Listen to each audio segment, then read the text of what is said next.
Lebih dari 2.000 warga terdampak banjir di Kecamatan Cimanggung, Kabupaten Sumedang, Jawa Barat. Ketinggian air hampir mencapai 2 meter membuat sejumlah warga termasuk lansia harus dievakuasi dengan perahu karet.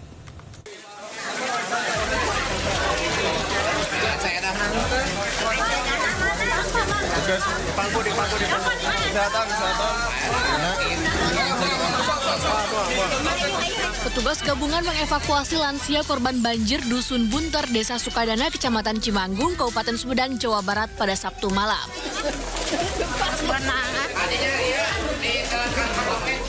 Selain sang nenek, ada puluhan warga yang turut dievakuasi petugas. Menurut salah satu warga, kawasan tersebut langganan terjadi banjir. Namun kali ini merupakan yang terparah, bahkan ketinggian air ada yang mencapai hampir 2 meter. Sementara itu banyak pula warga yang masih memilih bertahan di lantai 2 rumahnya meski tanpa penerangan.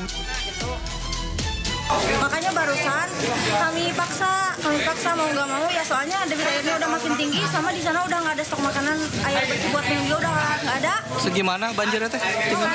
Penting. Kalau nggak salah tadi itu ada ya 1,8. Oh, hampir 2 meter ya? 2 meter ya. Pihak Pemkab Sumedang mendata sebanyak 260 kepala keluarga dan 2.000 jiwa di 4 desa Kecamatan Cimanggung, Sumedang terdampak banjir. Air minum mana? Desa Cianjuang dan Desa Sukadana menjadi lokasi terparah dengan ketinggian air hingga 177 cm. Ini masih sedang proses evakuasi, ada beberapa aksi lagi dan lansia yang harus kita evakuasi. Total berapa kakak? Kemarin hampir 2.000 jiwa kita di desa. 263 kakak. 263 kakak. Dengan kurang lebih hampir 2.000 jiwa total dari 4 desa. Pemkab Sumedang berencana menetapkan status tanggap darurat bencana banjir Cimanggung. Sementara BPBD menyiapkan sejumlah titik pengungsian dan dapur umum di kantor Kecamatan Cimanggung. Dari Sumedang, Jawa Barat, Ben Heva, iNews melaporkan. Banjir akibat luapan Sungai Citarum membuat jalan penghubung kota dan kabupaten di kawasan Dayeuh Kolot, Kabupaten Badung terendam banjir hingga mencapai kedalaman 70 cm.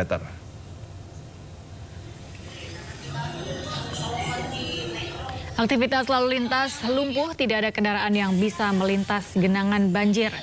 Banjir kali ini merupakan banjir terbesar dari banjir sebelumnya yang merendam Dayeuh Kolot, Kabupaten Bandung. Akibatnya kendaraan roda 2 dan roda 4 tidak bisa melintasi jalur ini. Arus lalu lintas terpaksa diputarkan melalui Bale Endah agar pengguna jalan terhindar dari banjir.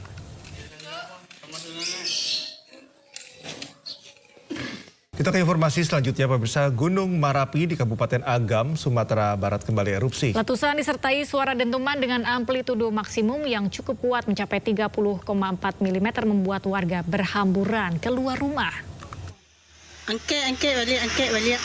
Abuna biko nang kano.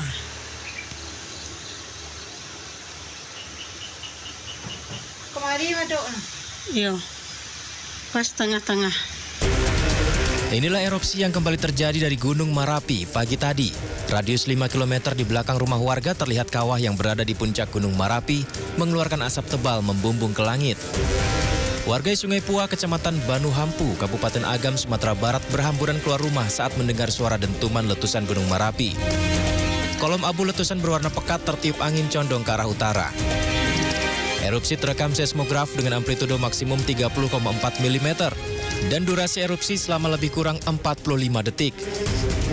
Gunung Marapi yang berketinggian 2.891 meter di atas permukaan laut saat ini berstatus waspada atau berada pada level 2 di atas aktif normal.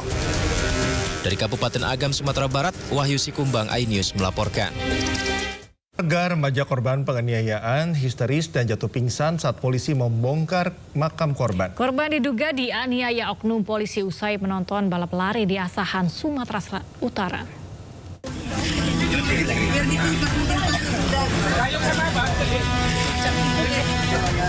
Keluarga korban dugaan penganiayaan Pandu Siregar histeris dan jatuh pingsan saat petugas Polres Asahan, Sumatera Utara melakukan ekshumasi atau pembongkaran makam korban.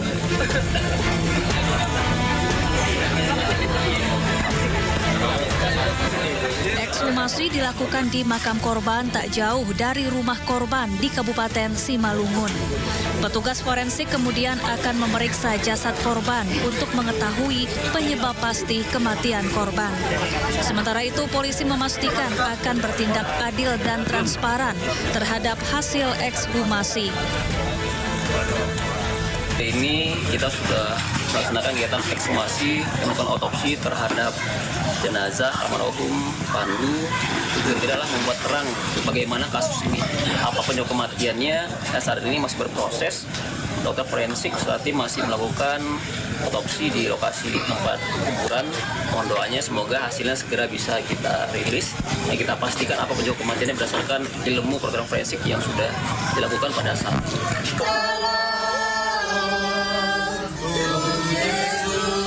Sebelumnya, Pandu Brata Siregar, remaja berusia 18 tahun, meninggal dunia setelah diduga dianiaya oknum polisi. Korban disebut menerima kekerasan usai menonton ajang balap lari. Menurut kerabat korban, oknum polisi menendang korban sebanyak 2 kali setelah polisi membubarkan paksa lomba lari tersebut. Korban terluka di bagian kepala, wajah, dan organ lambung. Keluarga korban menilai ada kejanggalan pada kematian korban dan meminta kasus ini diusut tuntas. Dari Simalungun, Sumatera Utara, Ulil Amri, iNews melaporkan.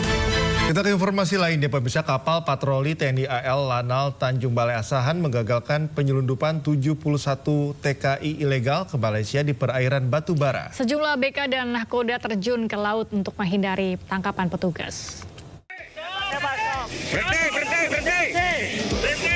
Stop. Jangan kau.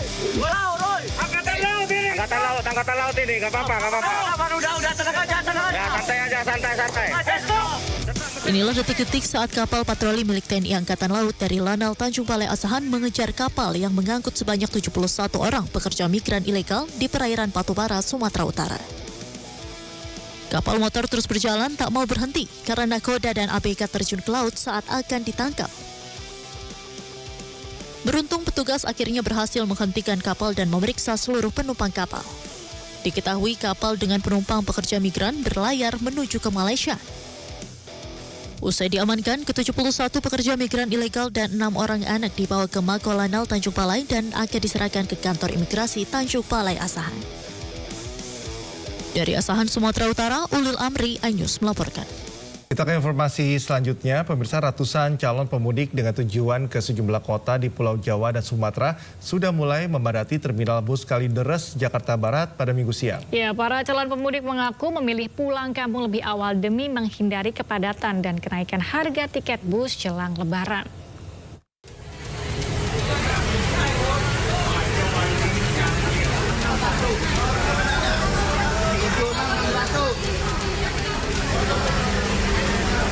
Masyarakat yang hendak pulang kampung ke sejumlah kota di Pulau Sumatera dan Jawa ini tampak mulai berdatangan ke Terminal Bus Kalideres, Jakarta Barat. Ratusan calon pemudik yang akan merayakan Hari Raya Idul Fitri di kampung halaman ini terlihat memadati ruang tunggu dan loket tiket terminal. Para calon pemudik mengaku memilih pulang kampung lebih dahulu demi menghindari kepadatan lalu lintas dan kenaikan harga tiket bus. Karena biar nggak terlalu rame di kapalnya juga, di jalannya juga, di bisnya juga. Iya, biar lamaan di kampung gitu. Terus di jalan juga belum rame. Kalau udah H-5 gitu kan, udah tusla juga naik dia. Sementara itu, pihak pengurus perusahaan otobus di Terminal Kalideres mengungkapkan melakukan persiapan, terutama kelengkapan fasilitas bus dan menambah armada bus jika pada H-3 Lebaran mendatang terjadi lonjakan calon pemudik. Terkait harga tiket, para pengurus PO Bus Pulau Sumatera dan Jawa juga memprediksi akan terjadi kenaikan menjelang masa angkutan mudik Lebaran Idul Fitri nanti dengan kisaran 25%. Untuk sementara persiapan di saat mudik Lebaran, kita udah mempersiapkan diri dari busnya juga, dari check and rechecknya udah komplit semua. Adapun juga ada tambahan mobil bis pariwisatanya udah kita siapin. Baik, kalau kita regulernya ada 16 unit, ditambah dengan pariwisatanya ada 7 unit. Kalau untuk kenaikan harga kan kita berdasarkan dari perusahaan masing-masing, owner masing-masing. Apabila di saat tuslak dia tertanggal 24, insya Allah itu Jawa, Sumatera pada naik semua. Itu diperkirakan sekitar 25%. Pihak pengelola terminal bus Kalideres sendiri akan mendirikan posko keamanan terpadu, kesehatan, hingga posko pengecekan kelaikan armada bus dalam menghadapi angkutan mudik lebaran Idul Fitri 2025. Dari Jakarta, Miftahul Gani, iNews melaporkan. Penawaran tiket mudik gratis Dinas Perhubungan Jawa Timur ricuh. Warga menuding adanya dugaan penyerobotan antrean karena petugas dinilai salah menghitung warga yang mengantri.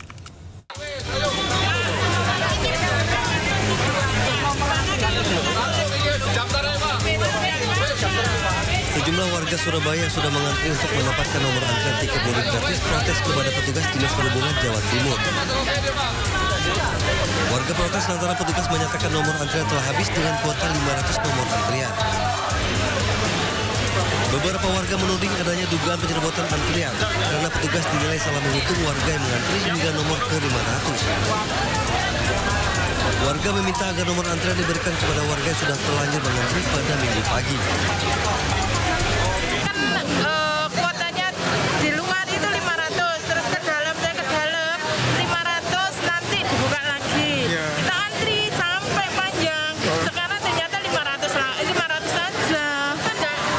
Dari pagi loh, jam sebelum subuh udah di sini loh, nggak dapet. Di tiap operator itu nggak ditulisi. Pas waktu pengumuman itu mesti ditulisi. Per hari itu batasi 500. Jadi orang berbondong-bondong hari ini gitu loh. Maksudnya hari ini sudah selesai. Itu ya hari ini kalau sudah antri gini ya jangan di stop lah. Kalau orang-orang sampai besok suruh antri gini, kayak nggak mau pulang ya, apa nggak tambah bingung. Dinas Perhubungan Jatim pada mudik gratis antar kota dalam provinsi ini menyediakan 4.000 kuota penumpang dengan tujuan 21 kota dan 17 kabupaten di Jawa Timur. 2.400 tiket mudik gratis dibuka secara offline pada Minggu 16 Maret 2025. Sementara 1.600 tiket mudik gratis dibuka secara online pada 10 Maret 2025 lalu dan telah habis terisi. Rencananya pemudik akan diberangkatkan pada tanggal 29 Maret 2025 di depan kantor di Jatim. Dari Surabaya, Jawa Timur, Hari Tambayong, iNews melaporkan.